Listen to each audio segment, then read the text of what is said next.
Hi everyone, it's Annie with Manor Farms Homestead. Today I'm going to be showing you how I make dinner rolls. Now I have been making bread since I was a little girl, and I can remember Sunday afternoons getting in the kitchen with my mom and whipping up a batch of yeast bread, and it would take all afternoon because you would make your dough, let it rise the first time, punch it down, shape it, let it rise the second time, and then finally cook it. And that's how I've been making bread my whole life, until about a year ago when my husband and his buddy were rushing me to get dinner on the table. They were really hungry. And I'm like, you can't rush perfection. I'm working on dinner rolls and they have to rise and then rise again.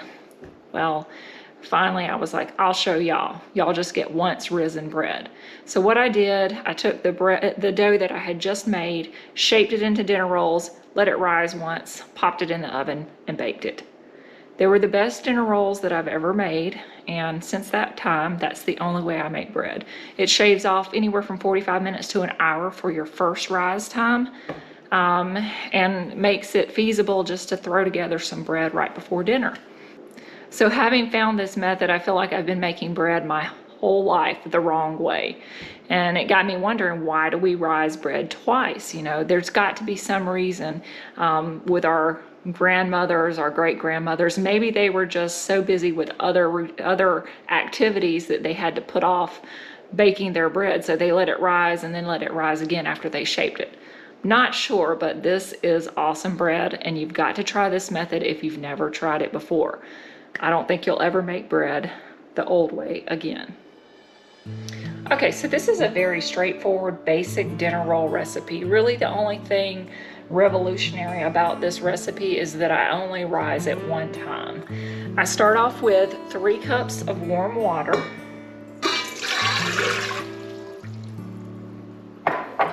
and 1 tablespoon of yeast. And I sprinkle the yeast on top of the warm water. And this can be allowed to reconstitute for just a couple of minutes. Now my flour, I don't specifically measure, just because I like to kind of eyeball it and get the dough to the right consistency without specific measurements. It's approximately 7 cups of flour that we will use to this recipe. So just allow your yeast and water to sit for just a few minutes and soften. Now to our softened yeast and water mixture, we're going to add approximately 4 cups of bread flour. Like I said, the total is going to be about 7 cups, but we're going to mix it until it gets to the right consistency. But start with 4 cups and you're going to keep adding thereafter until you get to the right consistency. You can use all-purpose flour. Bread flour has a little bit higher protein content, so you get a better gluten development and stretchier bread. Now, as far as the sugar for my dinner rolls, I go anywhere from 2 tablespoons all the way up to about 3/4 of a cup, just depending on how sweet I want them. For just my basic dinner rolls, I use a 1/2 cup of sugar.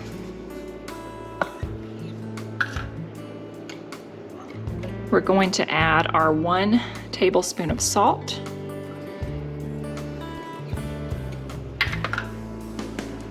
and 1 large egg.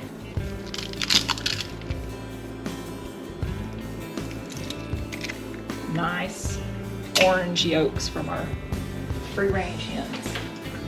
Now this is going to go into our KitchenAid mixer, the workhorse of the kitchen, with the dough hook attachment. And one other secret ingredient that I use is a dough conditioner.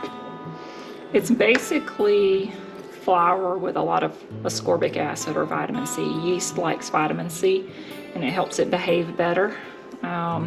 It keeps your dough softer and kind of feeds the yeast. So I use 2 heaping tablespoons of that when I make a batch of dinner rolls. This is the dough conditioner. You can just crush up a vitamin C tablet and put it into your your dough as well. We're just gonna go real slow until this gets combined, then we'll pick up the speed and add a couple of other items, and then we'll start picking up our flour to get it to mix together into a nice dough.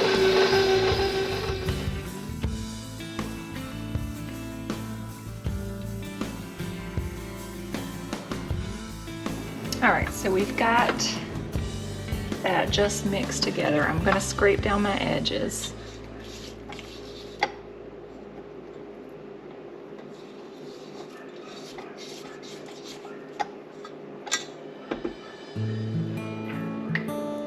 And now the other things that I add to my dinner rolls are flaxseed and wheat germ. This is completely optional. And I usually do about 2 tablespoons of each. This is wheat germ.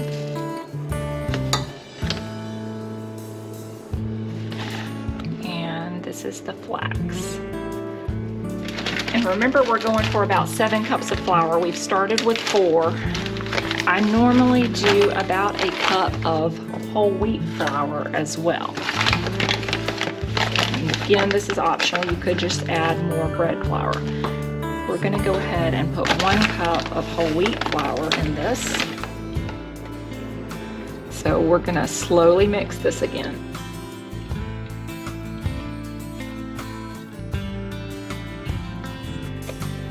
So we've gotten the whole wheat flour mixed into our dough. We're looking for about 2 more cups of flour total, and I'm going to add these about a half a cup at a time to make sure we don't overdo the flour. Now, if you do happen to overdo the flour and you get it too dry, you can always add a tablespoon of warm water if you need to. But if you go a half a cup at a time, you're unlikely to overdo your flour and get it too dry.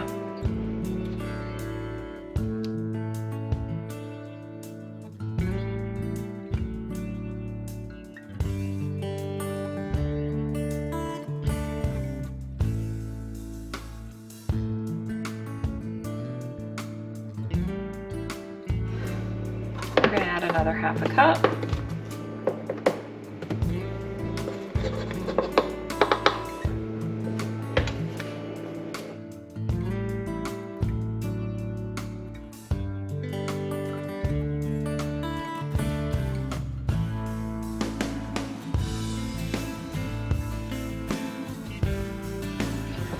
Okay, so we're very close right now on being where we need to be. This is still too sticky, but it's not that bad, but it does need a little bit more flour.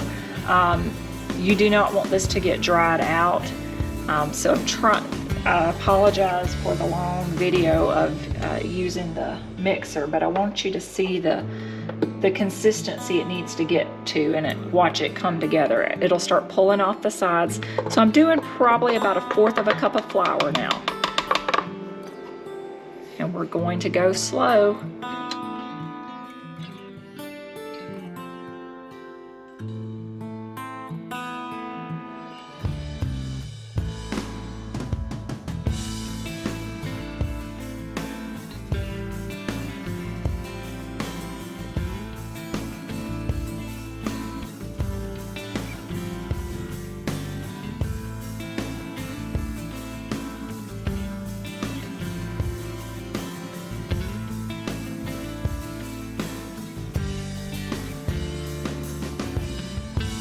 We're going to do about a tablespoon of flour now. I'm only going to add it about a tablespoon at a time because we're very close to what we want our consistency to be.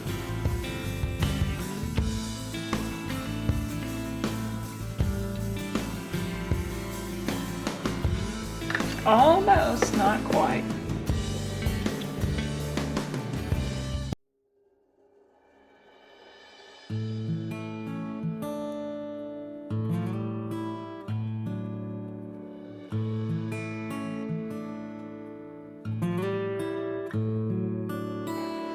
This is just about there.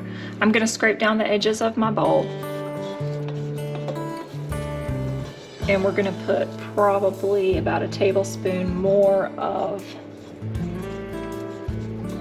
flour, and that should do it. You want this dough to just pull off the edge of the bowl. This is still sticking just slightly to the bowl. So about 1 tablespoon more should do us perfect.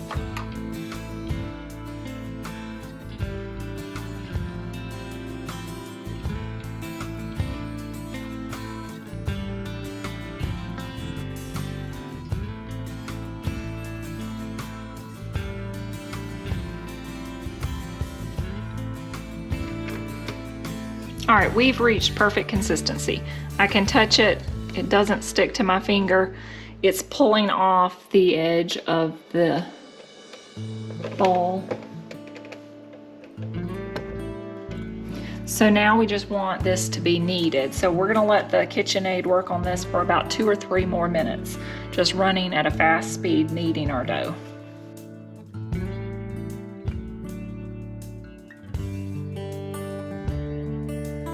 Okay, our dough is done kneading, and we're just going to take some olive oil and squirt over the top, or you can drizzle it if you don't have a squirt bottle.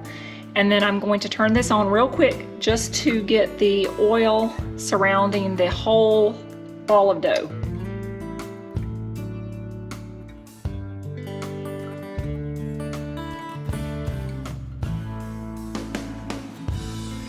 Now we're going to take this out of our mixer, and we're going to get this ready to shape.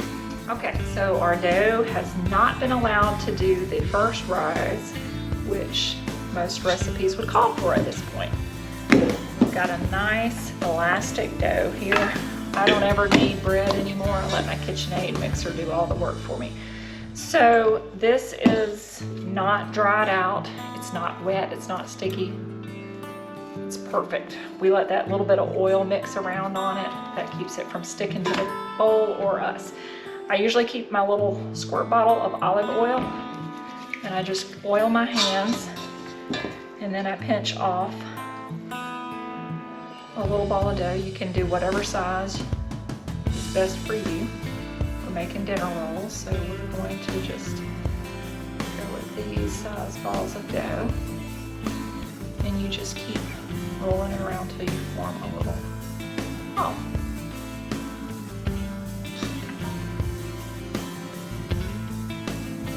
And if you want to get really technical about it, you can weigh your dough and make sure they're all perfectly the same size. We're not that picky around here. And this makes a really pretty dough because you've got all the little speckles of flaxseed and wheat germ.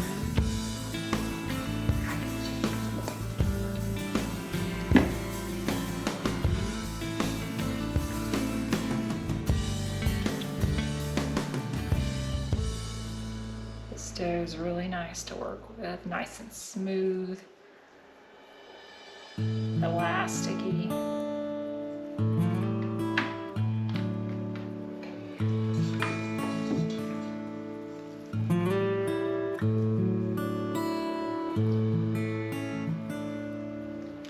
So all total, mixing up our bread took about 30 minutes. So if you're trying to throw together some bread for dinner, there's 30 minutes mixing it up. It'll probably take us about 10 minutes, 15 minutes to get all of these rolls made out on the pans. And then it needs to proof for about 45 minutes. Mainly the single rise method cuts out that initial anywhere from 45 minutes to an hour and a half rise time. It really just depends on how warm your house is. If you're using rapid rise yeast versus just regular active dry yeast. I re-oil my hands as needed as I go through this. Now, if you noticed, I did not put any oil actually in my recipe for these because I use a lot of oil on my hands when I'm making these out. So that's really all they need incorporated into them for just a dinner roll.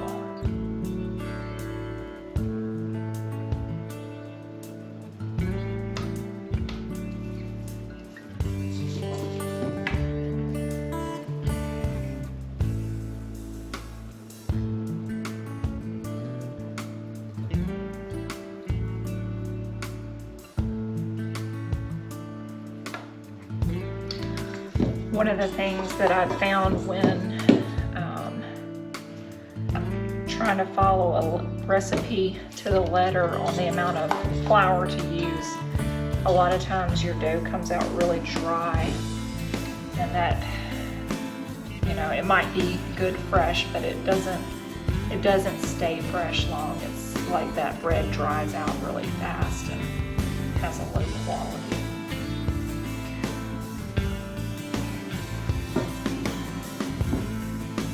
This is the consistency that you want your dough to be. Moist. You don't want anything really super dry. You want it tacky where you have to keep adding oil to your hands to handle it. Otherwise your bread's gonna turn out dry and have a pretty low quality.